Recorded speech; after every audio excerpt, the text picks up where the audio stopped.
Jamaah. Iye. Oh jamaah. Iye. Alhamdulillah. Mana tepuk tangannya dari Indramayu. Masya Allah terima kasih banyak. Dan juga jamaah Islam itu Indah yang masih setia menyaksikan Islam itu Indah. Masih di tema kita pagi hari ini yang luar biasa ya. Ini temanya masih membahas tentang batas halal dan haram yang jarang kita sadari. Dan ini Masya Allah sebelum kita lanjut ya. Kita masih bersama guru kita Ahmad Syarwat selaku Direktur Utama Rumah Fikih Indonesia. Ada video lagi nih yang mau kita tayangin buat jamaah yang di rumah juga. Tentang apa? Tentang diberi makan oleh teman kerja. Coba kita lihat tayangannya. Ini dia. Kambing. Oh. Bukan Gitu. bukan ini halal Bukan, maksudnya iya. gitu. Oh.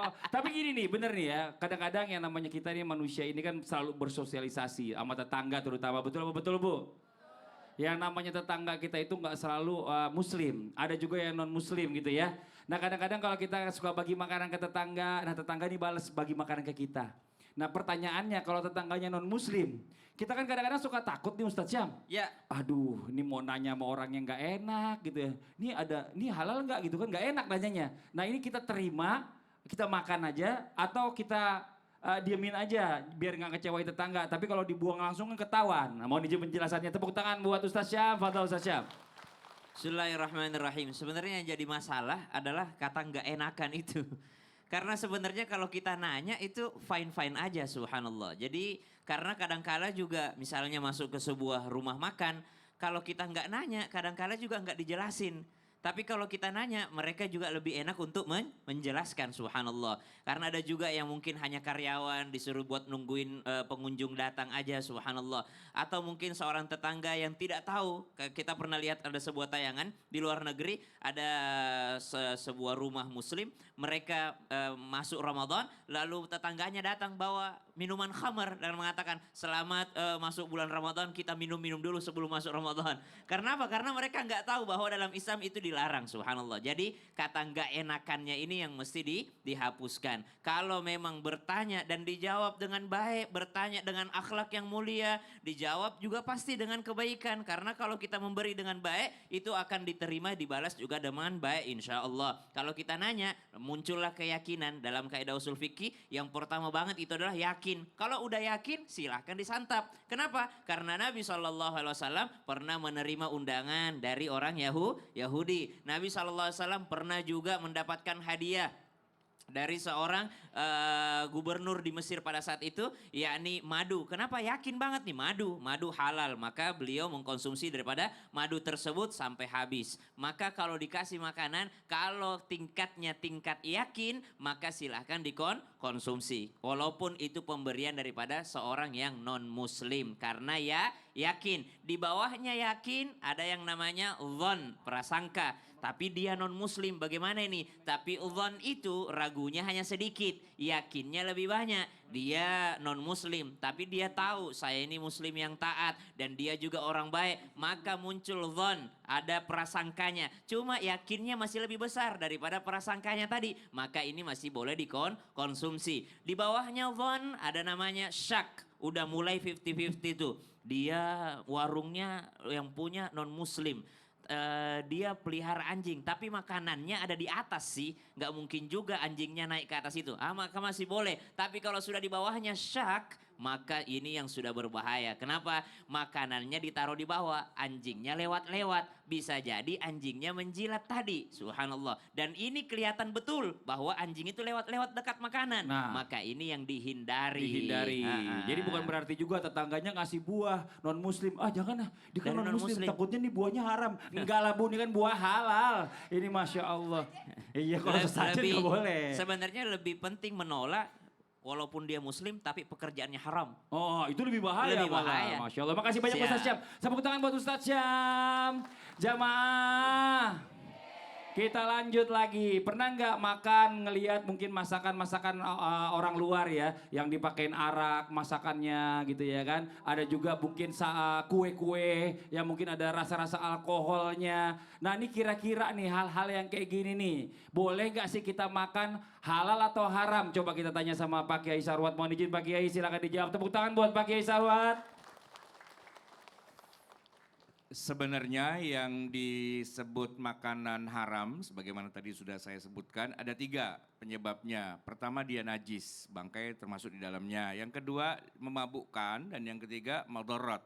Nah kalau kita bicara memabukkan, sebenarnya antara khamr sebagai zat yang muskir yang bisa memabukkan dengan alkohol di masa sekarang ini memang terjadi debat yang panjang di antara para ulama tentang apakah setiap makanan atau minuman yang mengandung alkohol berarti dia sudah otomatis khamr. Ini perdebatannya panjang. Kenapa? Karena sebagian ulama ada juga seperti kita umumnya orang Indonesia mazhab Syafi'i, yang namanya khamr itu bukan hanya sekedar dia tidak boleh dimakan, tapi juga dia najis. Sehingga ketidakbolehannya itu ada 2, karena dia memabukkan dan juga karena dia najis. Tapi di luar mazhab Syafi'i, umumnya para ulama mengatakan bahwa khamr itu tidak najis. Sehingga kalaupun itu haram, tergantung dia muskir atau tidak.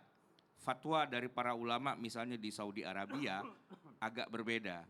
Mereka tidak mempermasalahkan makanan atau minuman mengandung kadar alkohol kalau cuman 1%, 2%, 3%, itu disebut dengan istilah nisbah dhailah, kadar yang tidak ada pengaruhnya. Jadi walaupun ada kandungan 1%, 2%, 3%, tidak akan pernah bisa membuat seorang itu mabuk.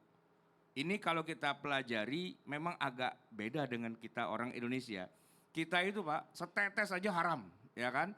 Jadi kalau makanan itu mengandung angciu, mengandung sake, mengandung mirin dan sebagainya, terus pokoknya haram, titik lah begitu kan. Haramin aja dulu sebelum urusan belakangan begitu. Tapi kalau di Saudi nggak begitu, fatwanya itu agak unik. Ya mereka mengatakan bahwa selama itu tidak sampai pada titik yang memabukkan maka itu boleh saja. Beberapa ulama di sana mengatakan begitu. Nah kalau di kita pertanyaannya begini. Bagaimana dengan makanan yang juga ternyata secara alami mengandung alkohol? Secara alami memang dia sudah mengandung. Iya. Ya kayak nasi itu ada kandungan alkoholnya Benar. juga sebenarnya. Apakah nasi jadi haram? Nah itu kan jadi pertanyaan kan. Betul. Oleh karena itu nanti para ulama mengatakan kalau dia mengandung kadar alkohol sekian persen maka itu haram. Tapi kalau dia sudah oke. tidak ada, menguap dan sebagainya, nah di situ diskusinya. Apa masih bisa dibilang haram, apa sudah halal karena sudah nggak ada alkoholnya. Masya Allah. Tapi kalau kita sekarang kalau mazhab Syafi'i di Indonesia masih banyak makanan lain, makan yang lain aja lah ya Pak Kiai Nah ya. itu dia. Lebih kan aman daripada ragu-ragu. Daripada ragu-ragu. Banyak pertanyaan, makasih banyak Pak Kiai. Iya, iya. Tepuk tangan buat Pak Kiai, Masya Allah, makasih banyak ilmunya. Jamaah.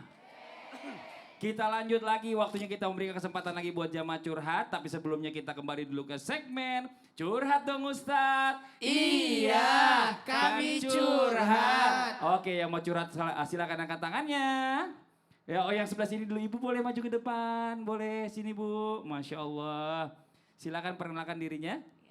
Assalamualaikum warahmatullahi wabarakatuh. Waalaikumsalam warahmatullahi wabarakatuh. Saya Luciana dari MT Majelis Taklim Indramayu.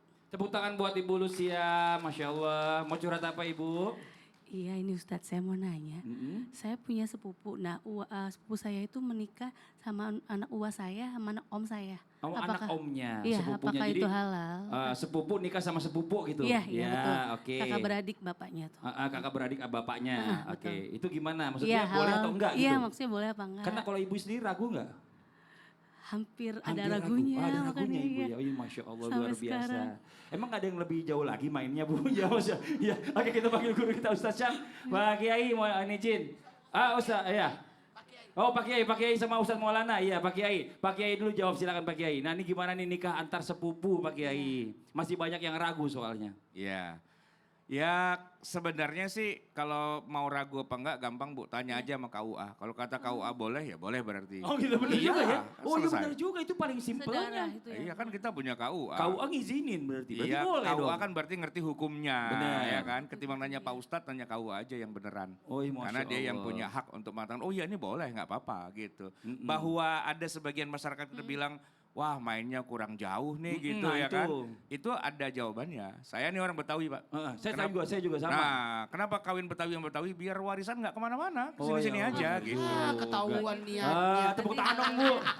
Enggak, yang tepuk tangan paling kencang dia yang paling setuju. Soalnya banyak duit, nggak mau kasih barang yang lain. Betul, saya setuju sama Pak Kiai. Heeh. Paling bagus penetapan hukum itu karena pernikahan itu diatur oleh agama, syariat, diatur oleh negara, Betul. diatur oleh adat. Maaf ya, dari tiga ini agama gimana? Aman karena bukan mahram. Nah, kemudian yang kedua, bagaimana menurut syariat ternyata jadi keluar surat nikah. Mm-mm. Berarti aman. Aman. Keluar surat nikahnya. Keluar. Keluar surat Iya, nikah. ada. Aman. Oh, gitu. Jangan-jangan ibu juga naksir juga ini sepupunya yang itu. Jangan ngomong Oh, begitu. jangan ngomong gitu ya. Dia lari ke masalah lain lagi. Dia. Yang ketiga, masalah adat. Mungkin betul tadi kata Pak Yai, supaya warisannya tidak kemana-mana. Benar. Dan ini banyak terjadi. Iya. Di tetangga saya juga ada. Ada. Cuma saya nggak mau bahas. Dia lagi nonton. Oh iya. Tepuk tangan dulu Masya Allah. Cuma Iya. gini. Sebaiknya Heeh. kalau bisa cari orang lain supaya bertambah silaturahmi. Benar. Dan Itu juga paling ada lagi Pak bagus. Ustadz. Ada lagi. Iya, Ya, silakan. penyakit genetik biasanya. Ya, takutnya kalau terlalu sedara itu mendekati gennya itu membahayakan takutnya. Iya. Tidak bagus. Masya Mudah Allah. mudah sakit biasanya. Iya, gitu aja. Jadi boleh aja. Bu. Ibu Iya. nggak boleh sirik deh. Ya, makasih banyak Ibu ya. Makasih banyak. Ya, Tepuk tangan dong buat Ibu makasih. Lucia. Masya Allah, makasih Assalamualaikum. banyak. Tapi bagus Waalaikumsalam sih. warahmatullahi wabarakatuh. Beliau perhatian. Iya, perhatian dia cari aman Tapi masalahnya. tahu nggak, tadi Kenapa? ibu itu Kenapa? yang ngomong begini. Ah. Dia menikah sama anak buah saya, berarti dia bos. Oh ya Allah. Ada lagi sebelah sini yang mau curhat boleh? Oh Ibu, oke, boleh turun Ibu. Silakan sini Ibu. Ah, Ibu ke sini. Sini Bu, sebelah saya sebelah sini Bu, sebelah sini. Iya, oke. Ini mic-nya, perkenalkan dirinya silakan. Assalamualaikum warahmatullahi wabarakatuh.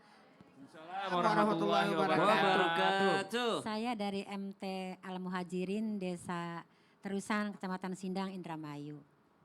Saya mau curhat Pak Ustadz. Silahkan ibu. Silakan Bu.